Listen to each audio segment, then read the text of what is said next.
Creative, authentic, resilient. Hi, everyone. Welcome to the Brave Files podcast. I'm your host, Heather Vickery. And today's episode is brought to you by the Create Brave Manifestation card deck. This deck was lovingly created and designed by me and my friend, Rachel Swanson. We are two coaches who really wanted to put something together to help you get inspired, motivated, and feel connected as you manifest and source your next steps in your life personally and professionally. The cards are designed to give you the tools you need to manifest your next steps in every possible way. Each of the 48 cards feature a unique focus word, a mantra, and a stunning visual piece of art that you can use to inspire and guide you as you set intentional focus on what's ahead. It also comes with a fantastic guidebook that has coaching guidance and create brave action steps and prompts so that you can get creative and unique in so many fun and inventive ways. If you like affirmation, oracle, or tarot cards, you are going to love the Create Brave cards. So get your own deck right now by visiting vickeryandco.com/store. All right, folks, today's conversation is so much fun. We do talk about some really serious stuff, but there's also a lot of laughter and silliness, including talk about birthday spankings. Is this something you've heard of? What the actual fuck, folks?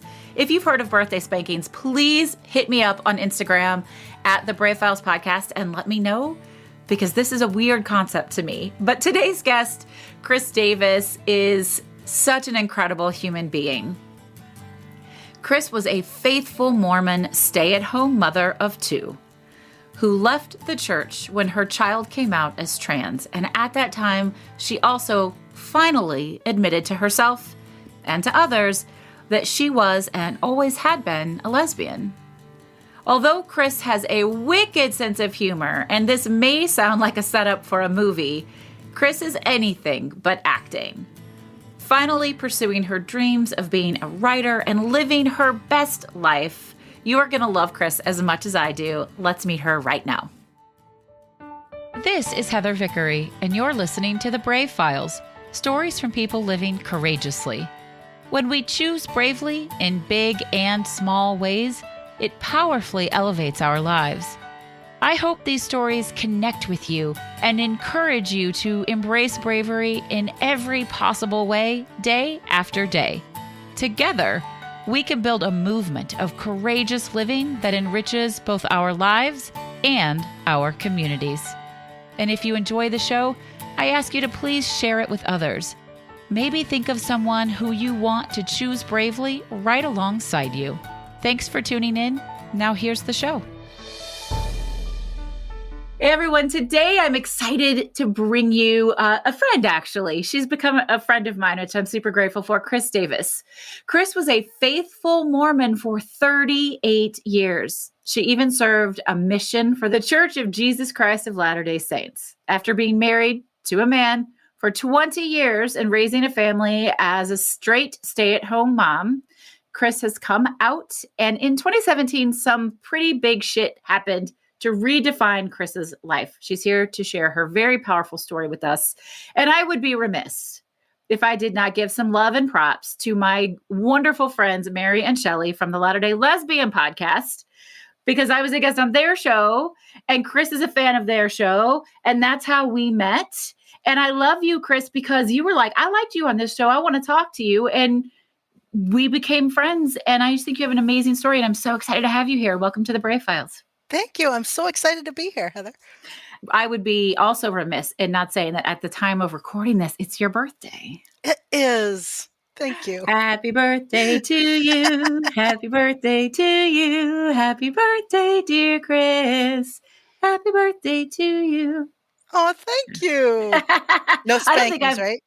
No. Oh, hey, now this is not that kind of show. Spankings. Is that some like fucked up Mormon shit? Like you spank people on their birthday? What is that? Is that a Mormon thing? I don't know. I've never heard of spanking people on their birthday. You get a spank for each year and then a pinch to grow on. That's some cultist shit right there. Why? That's what my family always said. Unless Maybe it's a main a thing. kink. I don't know. Oh my goodness. Well, I'm really glad to have you here. And I'm really honored that you chose to spend some time on your birthday with me and the fans of the Brave Files podcast. So there's a lot to dig into. And I guess, we've set the stage. We know that you are divorced out lesbian mom. Can we go like all the way back? Can you tell us a little bit about what it was like being you? And I don't have any expectations of what that means, but growing up Mormon, what was that experience like for you? At the time, it was really comforting, actually, to have the structure of the church and to have a way to build my life and some stability. My family was a little rocky, so it really felt good at first to belong to a group and to have clear expectations and promised blessings. Were you born into a family of Mormon people, or did you convert into it? My mother converted when I was real young, and then I got baptized at 9. Okay. All right. That's fascinating. So your mother converted and took you along with her, but it felt like somebody was holding you, is what I'm hearing you say. Like, oh, it was nice to have this structure. It was nice to have this because shit was a little wacky before that. Yes, it was very comforting. Okay. You have, fast forward to right now, that's the best thing about memoir type stories is you can tell them in all sorts of order, right? You are no longer with the church, and you've even written some pretty wonderful essays that have been published and are being published, reasons that you didn't belong. So at what point does it not feel as comforting, or maybe it still feels comforting, but yet something doesn't feel right? Like, when do things start to shift a little for you? Well, that's a good question. I was about 5 years ago, I started studying with a couple of friends to try to just figure out my faith and try to figure out what I believed, and starting to read other authors from other faiths and some Buddhist teachings, and just trying to branch out a little bit and open my mind, because I felt like maybe there was something else out there. And then in the course of that study, I discovered that my church was not true. Wow. Okay, Yeah. so wait, like 5 years ago, like up until that point, it all felt great. Like you fit, you were comfortable, you believed it, you were happy. Why does that amaze me? I always had questions. And of course, being in the closet made me have even more questions. But being a woman in the church was a struggle. And so I was studying on that topic mostly. Okay. Did you know you were in the closet, like at the time? Like, when does this present itself for you? So it says somebody who didn't come out till I was 38, right? So Okay. And because I didn't know, like how did you not know? I'm like, I don't know. I didn't know. Like, women say things to and about each other that I didn't know meant that straight women felt differently than I did. Oh, she's so hot. Oh my God. Like, look at her. That felt something internally to me that I thought everyone felt, but it turns out, that's just for lesbians or bisexuals. Sorry. LGBTQ people. Right. Yeah. So what about that for you? So when I was like 7, I got an inkling that maybe girls could be attracted to girls. And but I just kind of tucked that in my back pocket. When I was 13, there was a man who was beaten to death and thrown in the river for being gay. Oh my God. Yes. And everyone laughed about it and made lots of jokes. And I realized that it would not be safe to be that if that's what I was. And then in 2003, my brother passed away. And I went in the hospital because it was so overwhelming. I had 2 little kids, and I was married, and still faithful in the church, and but my faith wasn't enough, and I became very overwhelmed. And in the hospital was when I first admitted to someone that I was gay, and that it was a burning, just coal in my belly that needed to come out. And so that was when I first came out to someone. In 2003, you said? 2003. But I didn't come out to anyone else until after after I left the church. So what fascinates me about that is, and I hope you all know, everybody knows, I ask questions not from a place of judgment ever, but just deep curiosity. You said that until you left the church 5 years ago, you were like all the way in and felt safe and felt held. And I'm curious how you can have decided to be honest, A, to yourself, and B, to this one other person. You know, and you with, I'm gay. Like, this is not, I'm not exploring. I'm not sure, but this is a thing I know about myself. And you still felt safe and comfortable in the church. Less so. Okay. But after I had studied for a year and kind of lost my faith, then I made the commitment to stay in the church until my youngest graduated high school. Why is that? Uh, well, my plan actually was when I was in the hospital in 2003, I decided to make a plan so that I could survive until my kids were raised because I really wanted to be a part of their lives and I felt suicidal. Yeah. And so, Oh, yeah. yeah. And so I made a plan to go 17 years to raise my youngest to graduate high school, and then I was going to be free to kill myself. And so when my youngest came out as trans a year after I had been studying, so 4 years ago, the church was not welcoming and not confirming and not affirming and not very friendly or kind to him. And so that's when I left the church and I told him that the church was not true like Santa Claus and that we would not be going back. All right. So let's just back up a second. You did not want to live your life, but you did not want to abandon your children while they were still young. Exactly. And so the deal you made with yourself was, let's get it through these next 17 years. You had a date in mind, didn't you? I had a year in mind, A year in and mind. it was the summer of 2020. You were gonna take your own life in the summer of 2020. Yeah. I do want to talk about your son, but before we get there, as you approach 2020, are you still actively thinking this is something that I want? At what point do you go, no, Chris, this is not what you're going to do because you matter and you should be here? For that, I need to credit my life coach, Christine Walker. She's amazing. She was actually one of the friends that I was studying with. And That's then cool. she decided to be a life coach and was practicing and asked if she could practice on me. And I was like, sure. Life coaches are the bomb. I They are obviously am awesome. a fan. So she, helped me make this whole plan and everything and gave me assessments and Not a plan to kill yourself, a plan to live. right.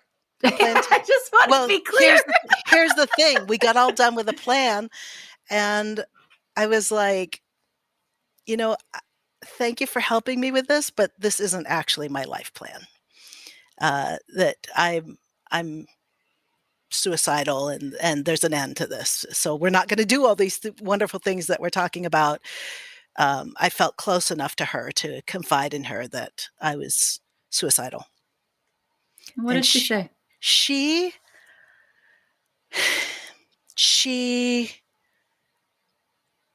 was shocked. She had known me for about 15 years, had no idea. And she was so supportive and just helped me to realize that there is so much more to me than wife and mother, and that I have a really exciting future. And so on August 3rd of 2020, I packed up a U-Haul and I moved back home to Maine. And so August 3rd is my new life day. And I celebrate my new life every year on that day. That is beautiful. I have chills up and down. That is beautiful. Thank you. As you moved through the year 2020, are you aware? Are you like, this is the day I didn't kill myself? Like up until August 3rd, right? Because at that point you had decided, I'm not going anywhere. I'm here. I'm staying. Yeah. Yes. Um, but up until then, are you just doing the thing and you're not noticing that the time is ticking by, or are you consciously going, this isn't the day?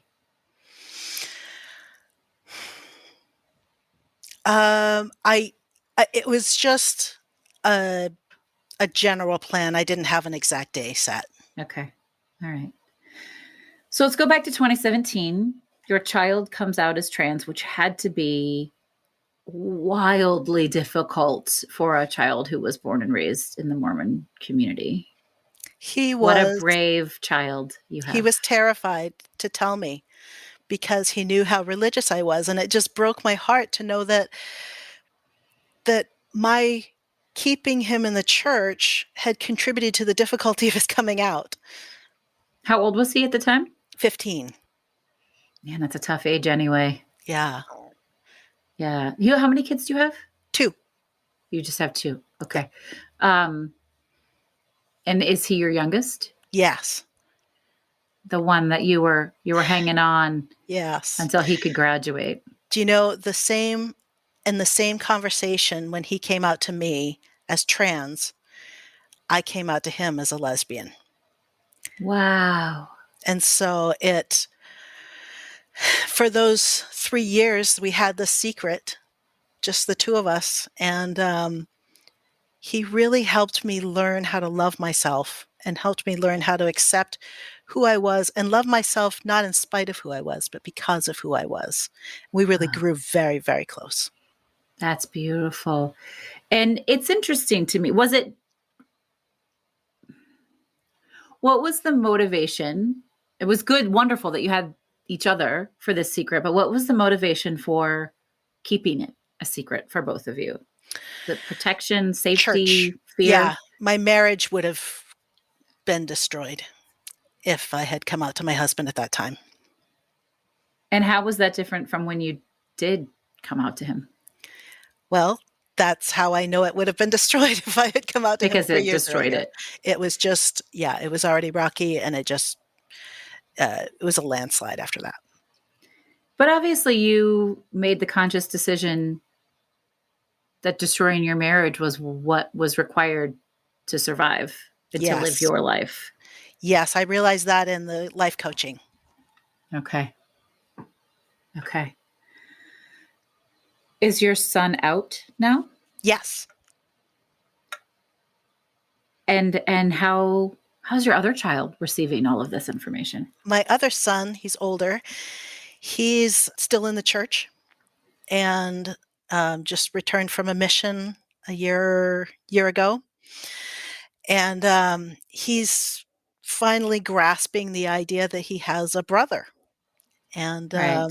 It's still awkward in the bathroom, but in public places, but he's figuring it out, and he's learning how to relate in a new way, and they've become very close as well. What about with you? How's your relationship with your eldest? Very good. He's actually has a girlfriend who's teaching him good communication skills. Yay!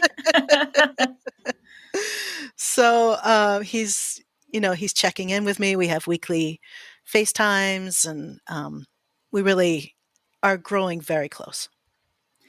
I love to hear that. That brings me so much joy. I do know that there is a movement within the church, a certain number of people who are working to be more open and affirming of the LGBTQ community. Would you say he's falling in that category? Like he's still committed to the church, but also he's able to love you? Because I mean, I know from Mary and Shelley that they're like, you can't accept your gay family members and still be an active member of the church. So how's he?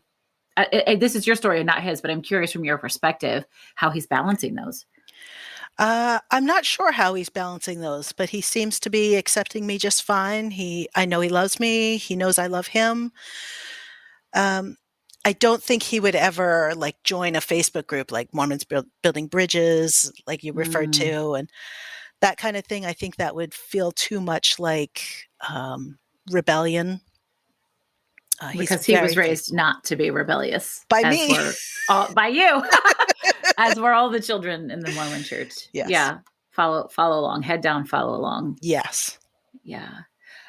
And that leads me to something really interesting. The very first conversation we had, which I remember quite clearly, actually, I don't know if you do or not, you shared some really big dreams with me, which I believe you are actualizing right now. We're going to get to some of those.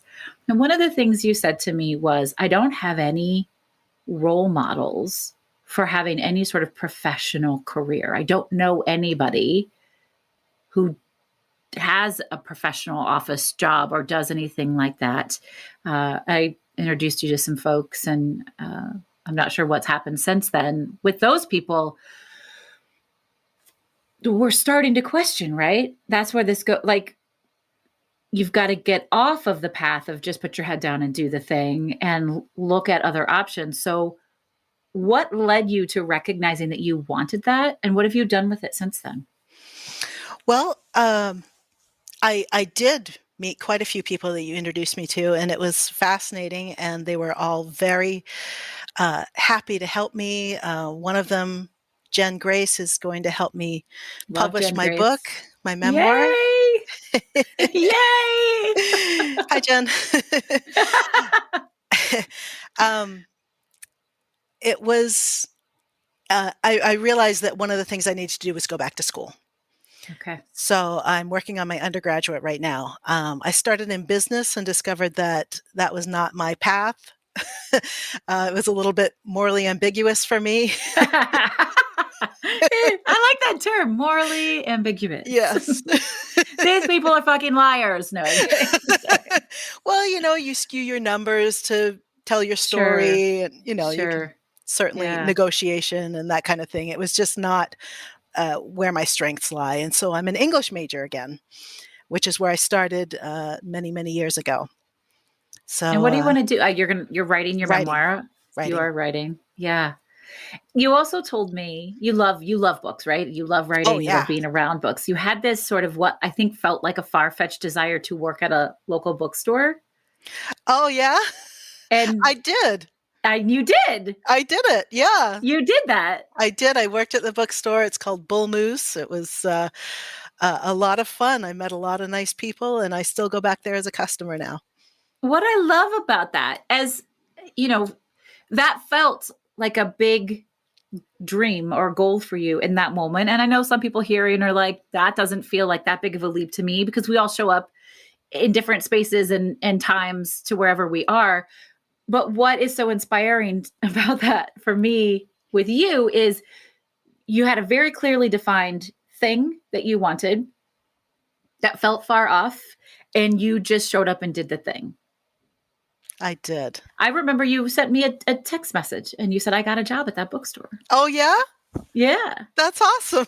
Which is like my favorite thing about the work I do is if I very often, and I feel so lucky to be able to say this, even if they're one-off conversations or they don't seem to be that impactful, when people do the thing that they think is brave, they often come back and share it with me. And Do that's my they? favorite thing. Oh, of And I love it course. when you do it. That's your paycheck, right? It's the reward for sure, because I know then that, we're all out doing the best we can, and it's nice to be thought of. That's what gratitude, baby. Tell people who, when you're grateful for them or celebrate with them, it makes such a difference. You have been doing a lot of writing, Chris, and you read one of your essays on the radio, right? I read a portion of it, yes, on the radio Yeah. talk show. Yeah. How did that come about, and what was that experience like? I actually met a friend who does the radio show in a care group for a local church here, not a Mormon church, UCC Okay. and church. And Marvin is a great friend, and he said, "I'm doing this queer spirit interviews, and would you like to be on there?" And I was like, yes, what an opportunity. And he held my hand through it, and we did a good job. That is really cool. So you have maintained a spirituality. You have found a new church home that works in your soul, in your moral compass. I'm in the process. I'm actually learning more about the UU Church, Unitarian Universalists. Mm-hmm. That seems to fit well because it doesn't talk a lot about God and spirituality. I mean, spirituality, yes, but not It's more God and universal. Bible. Yeah, exactly. Yeah. Yeah. Yeah, it Excellent. seems to fit better. What's the driving force behind wanting to seek a new church rather than just not have a church? I would, I like the community. I Yeah. enjoy people who are like-minded, gather together. It's comforting to me. It's something that I've grown accustomed to, and I enjoy that. Yeah. I think a lot of people do, no matter what their religion is. I mean, religion offers community, and that's how it lifts you up or it holds you back, right? As you Exactly. share both sides of that coin. Yeah, that's fascinating. It And feels good to it feels good to volunteer to go to church and not be required to go to church. how about that? Yeah. Yeah. Yeah. And to want to. Yeah. How's your life changed since you left the church? Like, just from a day to day standpoint, how has your life changed since you left the church? I drink coffee. Do you like it? I love it. Chai tea Me is my too. favorite. That is so funny. Yeah, no hot beverages at all, except for like hot chocolate was okay. I don't know. Yes, Weird it's a shit. little confusing. Caffeinated soda's okay, but coffee's not okay, tea's not okay. It's a little confusing. Wow. All right. Anything else other than I drink coffee and chai tea now?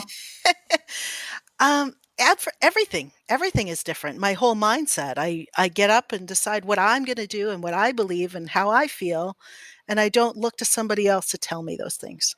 It's Mm. fundamental.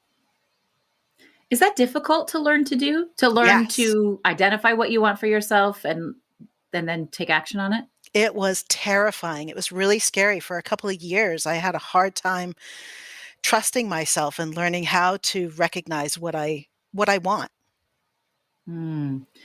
Are there notable moments where you were like, I want this and I'm going to do this and I don't need permission? It was my divorce. Yeah. Yeah.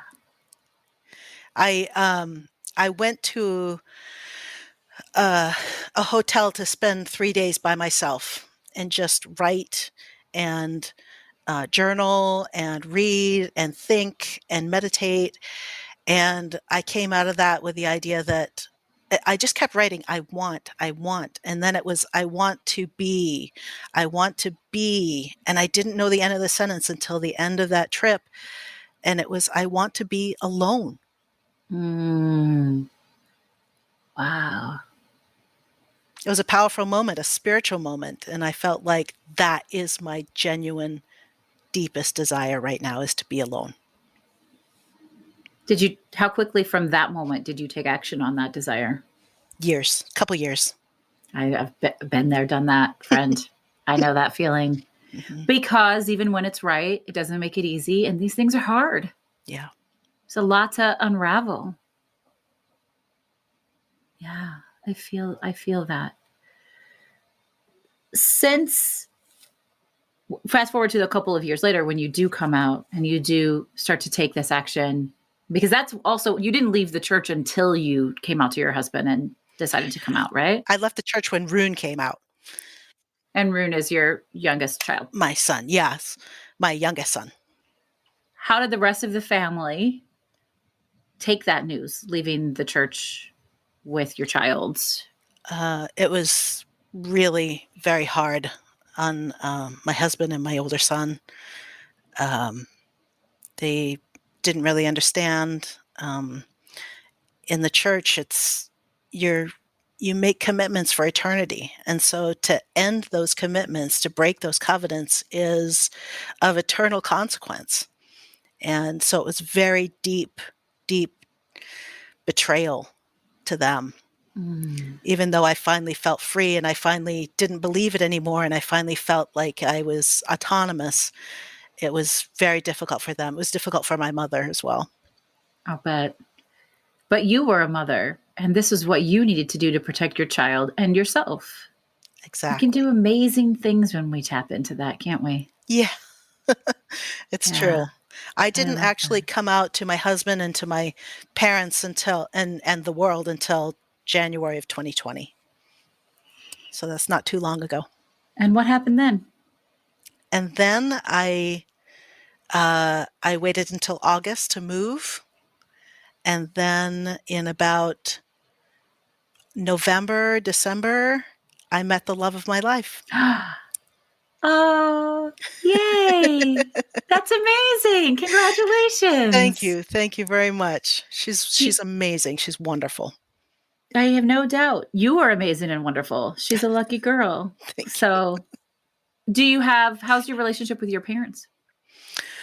My dad and I don't really have never been close. My mom and Okay. I are very close now. We spent a few years estranged, not because of the church or coming out or anything, just for my own mental health. You know how that goes sometimes with parents. But I love her Mhm. very much, and we spend time together every couple of months. We spend a few days together and watch movies and play cribbage and cook, and we just have a lot of fun. That's nice. All right. So she's been accepting and loving for Yes. you throughout this journey. She says that she loves me, but because she's associated with the church, she can't support me. Man, you are a better person than me, or maybe just a different one, because I would have a really hard time accepting that. But it's okay for you. It's enough for you.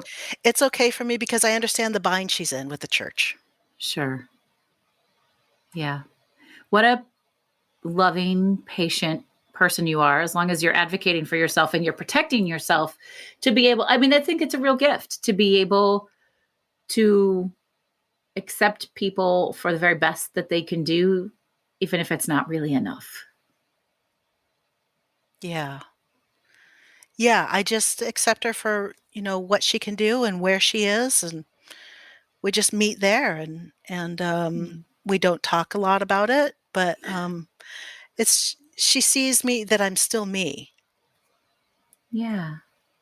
Just happier you Happier finally. me. Yes. Yeah. I love that. That's beautiful. Does this feel, as you've moved through all of these different stages and phases, did you feel brave? Absolutely. Every Yeah. day I felt brave, especially leaving the church.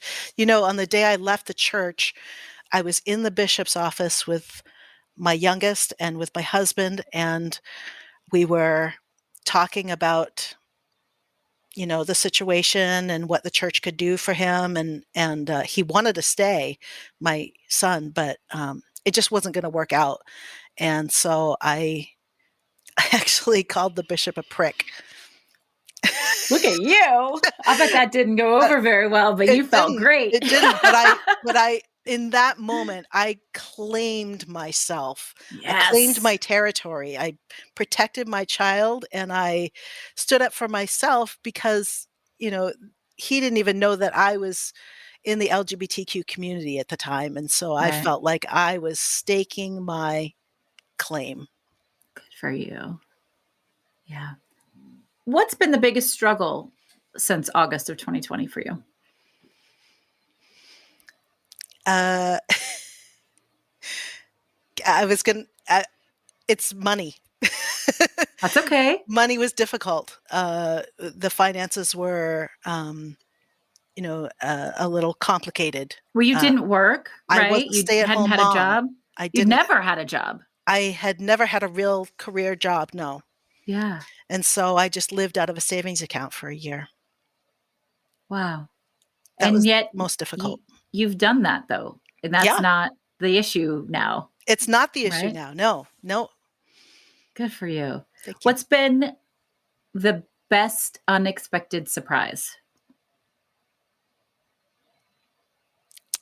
My honey, Yeah. my love, my discovering that I can be loved for who I am and not for what I do and not for the role I play, but just because of the essential human that I am. She loves me. That is the dream. Yeah. How did you two meet? We met on an app. That's how everybody meets these days. I It's never had to true. do that, but yeah. I love that. I mean, I think it's great, right? Like we should be Yeah. using technology to our advantage. I'm down. Okay, so you are a writer, a thing you always dreamed about doing and being. it is who you are. You were working on your memoir. You shared that with us. When do you anticipate having that out? I'm hoping to have that finished by the end of this semester, and I've written the whole book. I'm just working on edits now, and I'm hoping to get that process rolling by the end of the year. That is exciting. Well, you'll have to be sure to keep us posted. We'll put you in the Brave Files podcast guest library. And I, of course, want an autographed copy and Of all of the course. good things. Yeah. Do you have a title yet? I just came up with it last week. What is it? A Life Worth Living. That feels like a really on point title based on the journey you just shared with us. Yeah. And you have an essay that's going to be published. Now, this fascinates me, and I'm not exactly sure why, but it's going to be published in the University of Utah Press. Now, I hear University of Utah, and I'm like, they don't give a fuck what us queer people have to say about their things, but you're being published there. The article's called 5 Reasons I Didn't Belong. So tell us about that and getting that, hitting that milestone. Well, I got in contact with this project through the Queer Mormon Women Project.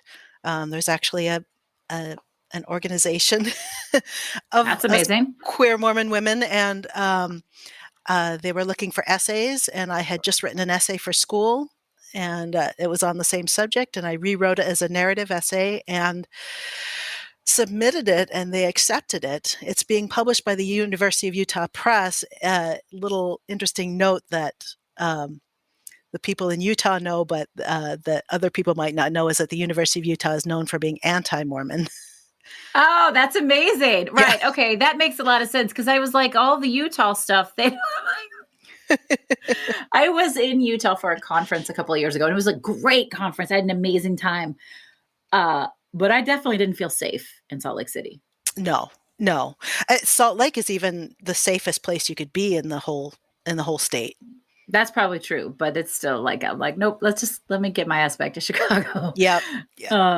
Yeah. So many wonderful things to celebrate and be grateful for. How do you like to celebrate?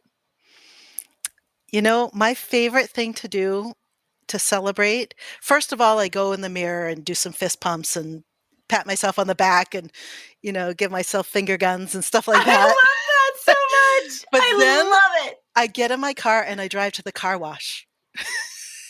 Oh my God, Chris, you are making me so happy right now because these are 2 things that nobody in over 200 episodes, nobody has ever said are their forms of celebration. They're fucking fantastic.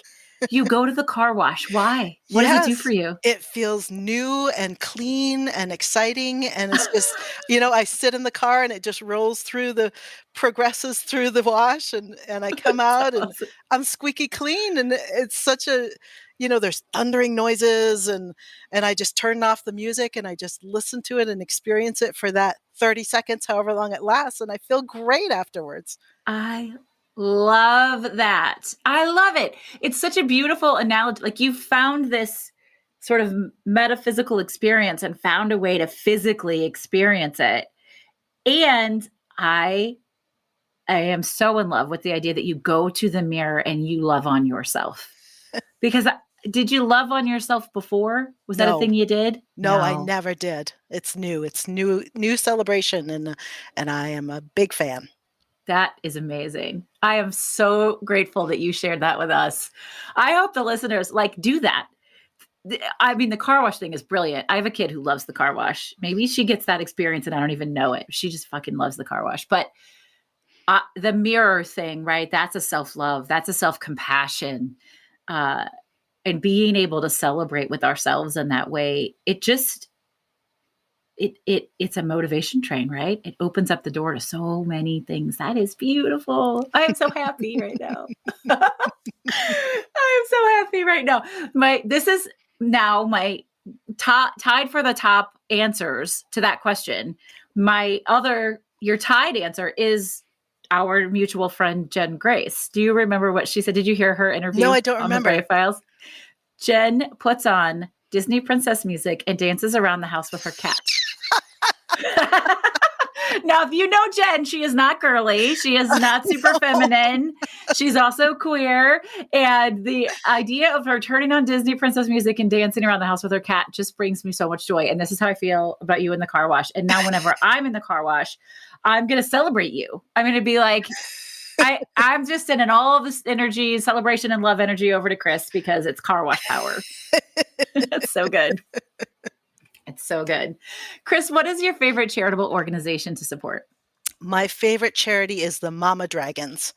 They're a group of mothers who have rainbow children who are struggling, and they give each other advice and support, and they are a fantastic resource.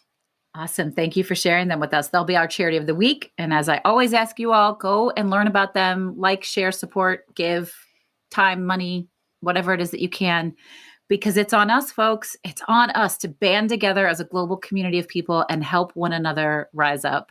We have to do that. So I appreciate it. Chris, if we have a listener out there who isn't yet sure how they can step into their most authentic self, how they can honor and love themselves and maybe get out of a situation that feels like it's keeping them down, similar to you, what is the first piece of advice you would give them? Where should they start? That's a great question. I think they should start with trusting themselves, trusting their intuition. It's something that I didn't ever tap into. Trusting themselves and then taking courageous steps to make that come true. Thank you for that. The first step to being able to do anything is believing you can. Exactly. Yeah, that's beautiful. Thank you. Chris, will you share your 3 words with us one last time? Yes. Creative, authentic, resilient. Beautiful words from a beautiful person. I'm so delighted to be able to have had you here and share your story and to see you guys can't see it because it's just audio, but I can see Chris's beautiful smiling face and your energy. You just glow. It's such a treat and a joy to be just this tiny part of your journey. Thank you so much, Chris. Thank you, Heather. It was really a great pleasure to be here with you today. All right, folks, I hope you enjoyed this as much as I did. I have a feeling you probably did. If you have a brave story that you would like to share, I invite you to apply to be a guest on the show. You can fill out the application on our website, which is thebravefilespodcast.com. Remember to follow the Brave Files Podcast on Instagram. And if you want to reach out via DM, I read all of those stories and all of those comments and respond. I would love to continue to support you on your journey as well. For now, this is Heather Vickery reminding you today and every single day to go out and choose bravely. Hey friends, I want to share something really exciting with you. We already know you enjoy listening to podcasts because you're listening to this one, but I'm also betting you enjoy audiobooks. And hey, listen, if you don't already enjoy audiobooks, then it's time to check them out. That's why I'm really excited to share Libro.fm with you. They are an incredible new platform for listening to audiobooks. And by choosing Libro.fm over other audiobook services, you are supporting a local bookstore of your choice and investing in your local community. Libro.fm offers over 150,000 audiobooks via their primary platform, which, by the way, they built with love and from scratch because they're a small business also. They even offer bookseller recommendations for great audiobook options. You can sign up right now via www.vickeryandco.com/LibroFM. That's vickeryandco.com/LIBROFM. And when you do, you'll get 1 free audiobook of your choice, and the proceeds will go to your favorite local bookstore. Now, check what I just said there. You're going to get a free book, and the proceeds are still going to go to your local bookstore because Libro.fm makes sure that their booksellers get paid even when they give a promo to customers. I've listened to over 20 audiobooks this year alone. I especially love listening to memoirs read by the author, and it feels great knowing that all of my purchases support my local bookstore, The Book Table, in Oak Park, Illinois. Libro.fm. The same audiobooks, the same price, but a completely different story. Check them out right now at vickeryandco.com/LibroFM. Have you ever thought about starting a podcast? Maybe you've had this thought and then quickly shut it down because who has the time? Or you don't know how, or gosh, it just all seems too hard. If you have something to share with the world, we want to encourage you to get your message out. The world needs to hear it. Did you know that 50% of all homes are podcast fans? If you've ever wondered about having your own podcast or how it can increase your business or get your message across, then please join me and the other experts from the Podcast Power Academy for our monthly free Q&A session. It's called So You Want to Start a Podcast? This casual live conversation will help you understand how podcasting can be a great decision, why now is the best time to get started, and how to get into action with it. Visit podcastpoweracademy.com to learn more. You've been listening to The Brave Files, stories of people living courageously. To learn more about the show, find our show notes and full episode transcripts, or to get some great bonus content, visit thebravefilespodcast.com. And we would love to know what you think of the show. You can give us a call at 312-646-0205. Let us know your thoughts on the episode, the show in general, or maybe share with us how you're out choosing bravely. This episode is brought to you by Vickery & Co. Success Coaching. Coaching that helps you maintain a life well lived and a business well run. Learn more at vickeryandco.com. Our music was created and produced in a custom collaboration with Matt Lewis from ML Creative Consulting, a boutique firm dedicated to helping clients identify their unique sound and amplify their brand with custom delivered soundtracks. We couldn't do any of this without our extraordinary audio engineer, Andrew Olson. Learn more about him and check out his work at findandrewolson.com. And special thanks to everyone on Team Brave, from our producers, associate producers, copy editors, writers, and support team. Special thanks to Molly, Mary, Kim, Sabra, and Sabrina. I'm your host and executive producer, Heather Vickery. Thanks for tuning in, and we'll talk to you next week.